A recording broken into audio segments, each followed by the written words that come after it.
तो दूसरा प्रश्न हम जानेंगे क्योंकि ये प्रश्न में कोई related with the same question. We'll give time later to the positive follow. Same related.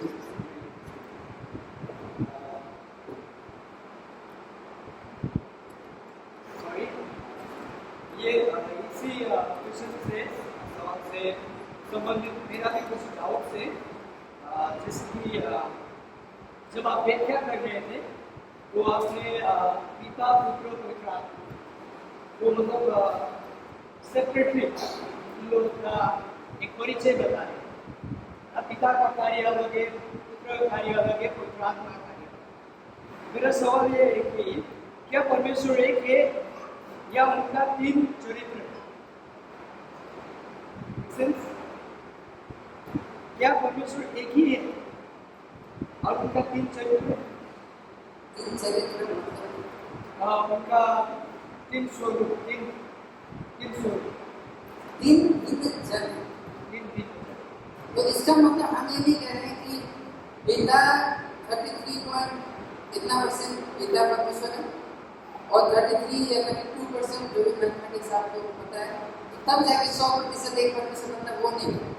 सब अपने आप में पूरा एक जन है।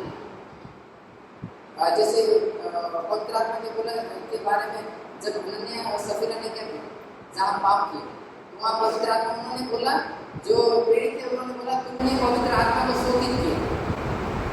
तो एक जन है, तो आत्मा अलग है, पिता अलग है, पुत्र अलग है। तो हम ये नहीं बोल रहे तीन परमेश्वर है, ये नहीं बोल रहे, एक ही परमेश्वर है, तीन अलग जन हैं। हम अनंत काल तक इसको जानते रहेंगे, तब भी त्रिएकता को हम मतलब देखिए, हम देख रहे हैं हमारी बुद्धि कितनी बड़ी एक बात समझ में, और हमारा परमेश्वर कितना बड़ा है, तो कॉम्प्रीहेंड तो पूरी रीति से हम कर नहीं सकते, लेकिन इतना है कि वो तीन जन है लेकिन एक ही परमेश्वर। कैसे होगा तीन एक?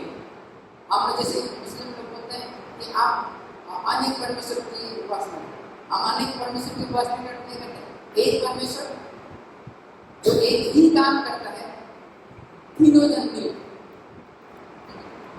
तो क्या हमें ये समझ सकता हूँ कि यूहन्ना रचित सुसमाचार एक अध्याय का अनुसार जैसे लिखा गया है, आदि में वचन था,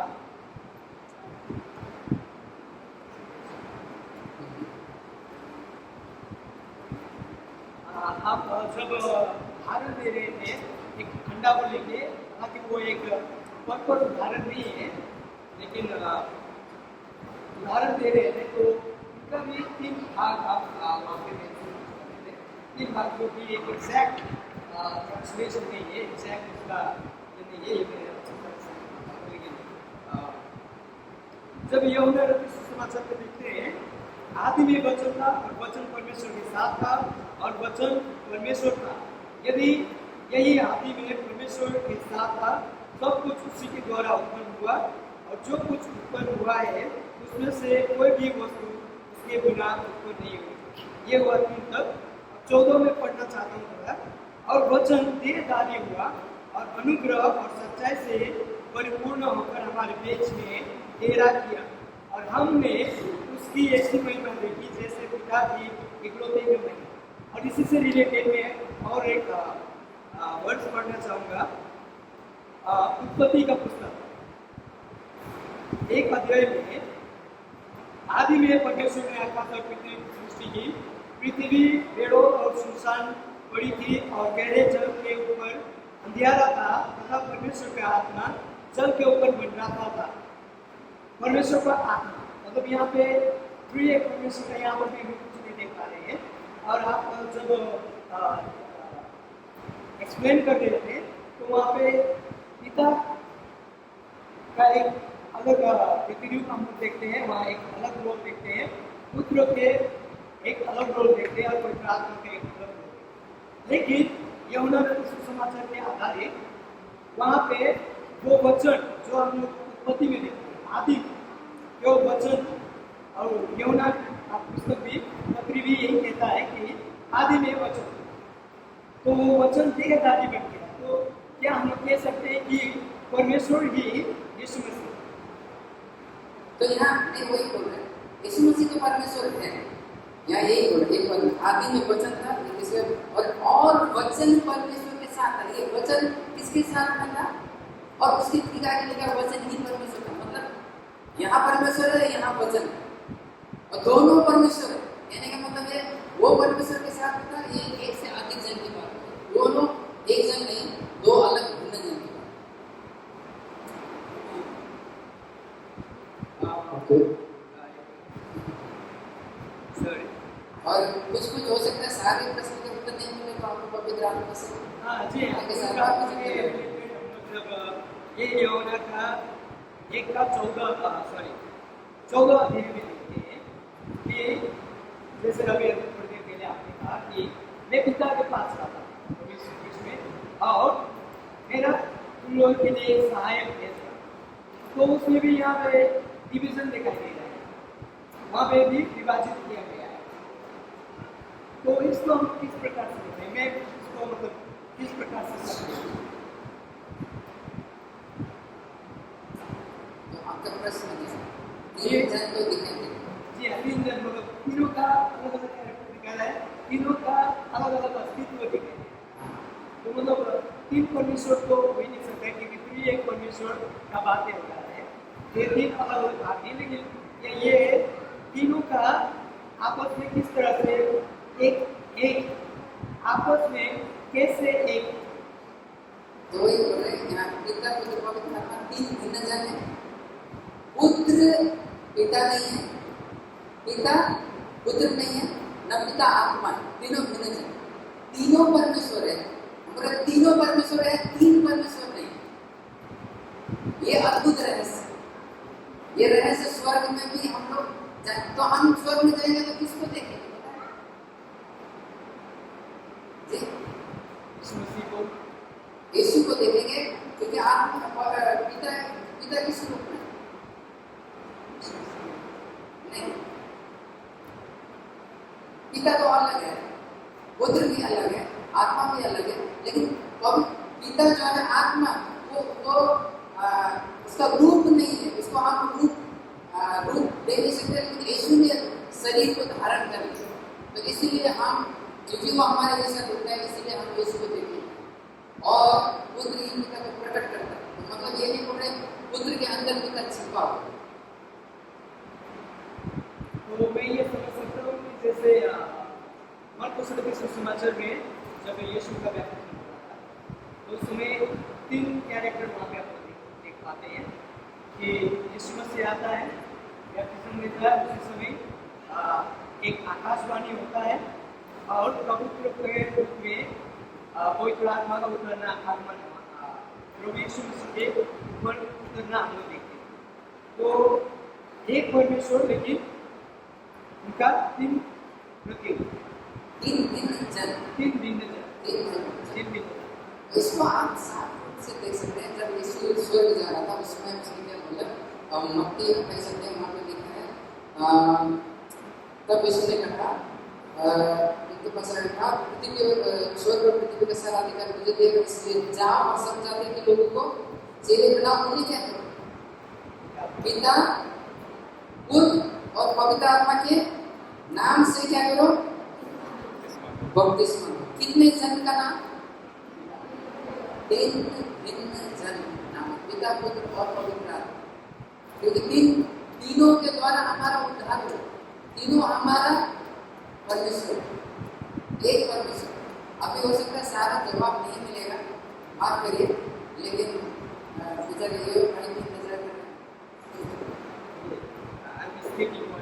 नजर कुछ कहना चाहूँगा। ऑब्वियसली हमारा फाइनेट है, हम सीमित है, परमेश्वर हम पूरी रीति से नहीं समझ सकते, एक बात तो वो है। और दूसरा बात, बाइबल में स्पष्ट रूप से लिखा गया है कि जो परमेश्वर अपना विशेषताएं छाड़ते बांटते प्रभु यीशु में से, पवित्र आत्मा से, वो एक एक परमेश्वर किसी के साथ अपना विशेषता नहीं बांटते। वो ये प्रमाण करता है कि परमेश्वर यीशु में से पवित्र आत्मा परमेश्वर ही है, और उनके कार्य को देखें तो वो भिन्न वो कार्य करते हैं। I think that makes sense थोड़ा। हालांकि हम पूर्ण रीति से परमेश्वर को समझ नहीं सकते, क्योंकि बाइबल में भी लिखा है कि संपूर्ण चीज जानने का हमें इतना क्या नहीं है, अधिकार नहीं है कि परमेश्वर अपने समय में क्या करेंगे, दिखाएंगे। जैसे आज हम देख रहे हैं कि पुराने नियम में जो छिपाए गए थे, नया नियम में क्या हुआ, रिवील हुआ। But the thing is that, बात यह है कि परमेश्वर प्रिय है, हम विश्वास करते हैं कि बाइबल में बोलता है। ओके, सो फर्दर यदि आपका कोई डाउट है तो पास्टर बलू का नंबर है आपके पास, तो आप बातचीत कर सकते हैं। सो समय को ध्यान रखते हुए हम आगे बढ़ते हैं। दूसरा प्रश्न, ये सैल्वेशन वो पूछते हैं कि कोई बच्चा अगर माँ का गर्भ में ही मर जाता है तो क्या वह स्वर्ग जा पाएगा?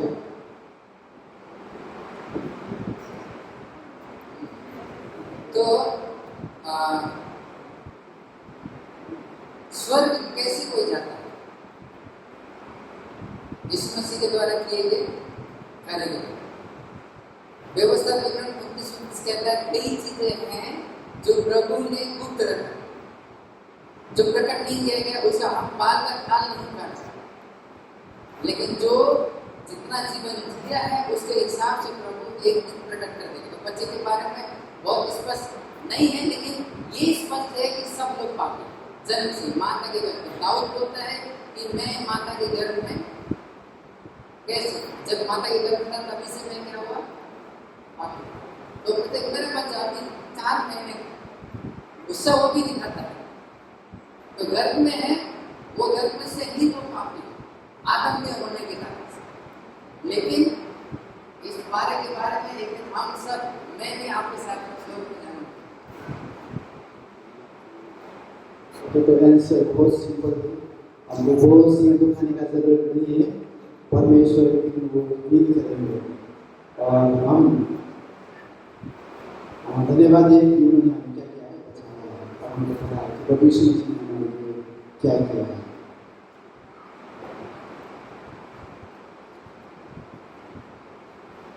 ओके, सो ये क्वेश्चन है दूसरा, वो पुस्तक पूछती है, क्या उदार और पवित्र आत्मा का मुहर एक ही है या अलग अलग? अगर एक ही है तो कैसे, और अलग है तो कैसे? क्या उदार और पवित्र आत्मा का मुहर सिंगापुर होली स्पिरिट एक ही है या अलग है? एक ही है तो कैसे, और अलग है तो कैसे? तो जैसे अभी हम लोग उद्धार के बारे में बार-बार देख रहे थे कि उद्धार इसी में हमने देखा कैसे उद्धार और पिता ने हमें चुना है, पुत्र ने हमारे लहू बहाए, पवित्र आत्मा ने हमारे जीवन में काम किया। पवित्र आत्मा का अनुभव किसी के अंदर होगा जो जिसने उद्धार प्राप्त किए। हम ये नहीं बात कर रहे हैं, कुछ लोग बात करेंगे, हम इसमें सोच बताना चाहते हैं, पवित्र आत्मा एक फीलिंग नहीं, पवित्र आत्मा एक जन्म परमेश्वर, समझ लें। पवित्र आत्मा आता और जाता नहीं। हम कई बार हो सकता है माफ करिए अगर आप ये गीत गाते हैं, हम लोग ये गीत नहीं गाना चाहिए पवित्र आत्मा परमेश्वर का आत्मा आ गया है, वो चला नहीं जाता, वो छोड़ के वो हमारा सहायक है जो हमारे साथ सदैव रहेगा, इसमें से तो इस पवित्र आत्मा का हम अनुभव अंत तक करेंगे, हमेशा तक करेंगे। तो अगर उद्धार हुआ है तो अंत तक रहेगा, हमारे साथ में आत्मा हमेशा रहेगा। इसमें बोला हम तुम्हें अनाथ नहीं छोड़ते क्योंकि तुम्हारे साथ में आत्मा रहेगी। तो पवित्र आत्मा का अनुभव हम पाए जो उद्धार हुआ। उद्धार कैसे हुआ? पिता ने चुना, पवित्र पुत्र ने लहू बहाया और पवित्र आत्मा ने छाप लगाया, हमारा जीवन परिवर्तन किया।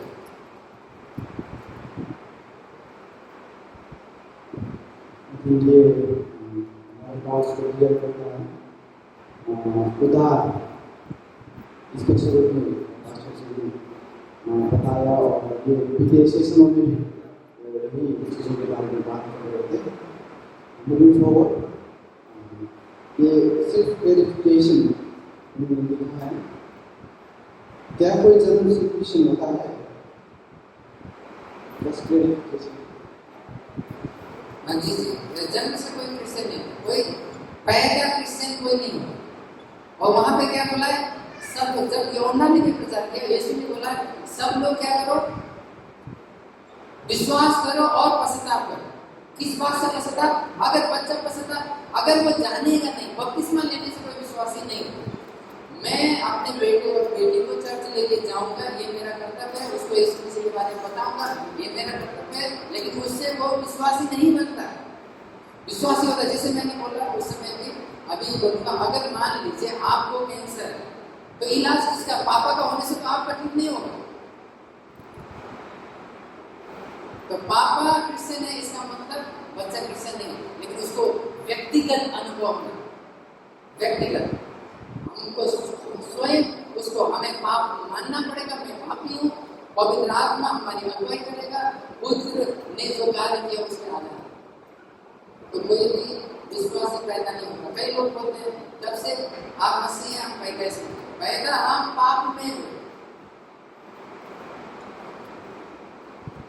ओके, तो साधारण रूप से देखने से कोई नहीं होता जन्म से ही क्रिश्चियन। ओके, तो क्यों नहीं होता वो मैंने एक्सप्लेन कर दिया है, सेशन में भी सुनेंगे। ये मेरा लास्ट क्वेश्चन है, उसके बाद आप लोगों को समय दिया जाएगा और यदि आप लोगों के पास कोई क्वेश्चन है तो आप लोग प्रिपेयर हो जाइए उसके लिए। ये क्वेश्चन के बाद अगर कोई प्रभु को जानता है और शुरू में प्रभु में बहुत अच्छा होता है, परंतु बाद में चलकर वो परमेश्वर के विरोध काम करता है और बैकस्लाइड हो जाता है, तो क्या वो सब जाएगा? ओके, तो पहले कोई जा रहा है, संगति कर रहा है, अच्छा जीवन जी रहा है, लेकिन कुछ समय के बाद क्या हो जाता है, वो फिर से संसार में चला जाता है। तो जैसे मैंने पहले भी बोला था कि कोई भी विश्वास बन के अविश्वासी नहीं हो सकता, कोई भी नहीं हो सकता, क्योंकि अगर प्रभु ने यीशु मसीह ने लहू जिसके लिए बनाया, मैं आपको एक बात बता दूं, यीशु मसीह तो सब में उपयोग किया गया, उसका अर्थ आपको समझना पड़ेगा। यीशु मसीह सबके लिए नहीं बना। आप हो सकता शौकीन लगे कुछ लोगों को, यीशु मसीह सबके लिए नहीं बना। यीशु मसीह अपने लोगों के लिए, सब अपने लोगों के जितने उसके लोग हैं सबके लिए मरा। दोनों बोलने में भिन्नता है, तो सबके लिए मरा। सब कौन है? सब जितने के लोग। तो ऐसा नहीं है यीशु मसीह ने नेहा के लिए लहू बहाया या किसी के लिए, माफ करिए नेहा का नाम याद है, लेकिन किसी के लिए एक एक्सपाइजेड किसी के लिए बहाया, लेकिन मैं बचा ही नहीं पाया, मेरा लहू व्यक्त चला गया। ऐसा नहीं, जो काम बचाने का काम हमारे आधार पर नहीं, क्योंकि उद्धार हम अपने आप से तो पाते नहीं, उद्धार हमें मिलेगा उसके काम के कारण। इसीलिए जो अगर मौका लेकर तो इसके बारे में बात करने के लिए यीशु ने बोला भी कि जितने लोग लिए हैं उसमें से एक को भी मैं नहीं कहूँगा, क्योंकि मेरे हाथ से कोई छीन नहीं सकता। दूसरी बात, ट्रस्ट ऑफ सिन, सबका अंत तक बने रहना। मानते हो सकता है कोई विश्वासी पाप नहीं करे, ऐसा नहीं है कि कोई पाप नहीं करेगा, लेकिन वो एक दिन जान के वापस आएगा, पछतावा अवश्य करेगा। अगर वो अपने पाप में ही मर गया तो यमुना बोलता है वो हमारे बीच में थे, लेकिन हमारे अब हम बाहर चले गए, इसलिए कि ये प्रकट हो जाए कि वो हमारे बीच में से थे नहीं। एक समय तो आए, एक समय तक वो थे हमारे बीच में, गीत भी गाया, उछले भी, कूदे भी, गीत भी गाया, बाइबल भी पढ़ा और उपवास भी किया और टेस्टमनी भी दिया। आपको पता है, अगर आपको पता है पौलुस लिखता है देमास के बारे में, देमास पौलुस के साथ में था और क्या हुआ, आखिर में छोड़ के चला गया, वो उसको संसार नहीं लगा। इसका मतलब ये नहीं कि एक समय उसका उद्धार हुआ था अब उद्धार खत्म हो गया, नहीं। यीशु ने हमारे कब कब के पाप क्षमा कर दिए सारे पाप, तो मतलब हमारा उद्धार हमारे देश में नहीं होगा। अगर कोई जा रहा है तो मतलब वो दिखावा, तो कबूतर कौवा जितना कबूतर करने की कोशिश करे कुछ दिन तक कर सकता है, लेकिन एक दिन तो बरसात होगी तो उसका असलियत सामने आए। आशा है कि मैंने आपको उत्तर दिया। अगर नहीं मिला है तो आप और अधिक बाइबल पढ़ के आप उसके बहुत बहुत धन्यवाद वासु जी उत्तर के लिए। ये समय ओपन किया जा रहा है आप सभी लोगों के लिए जो प्रश्न पूछना चाहते हैं।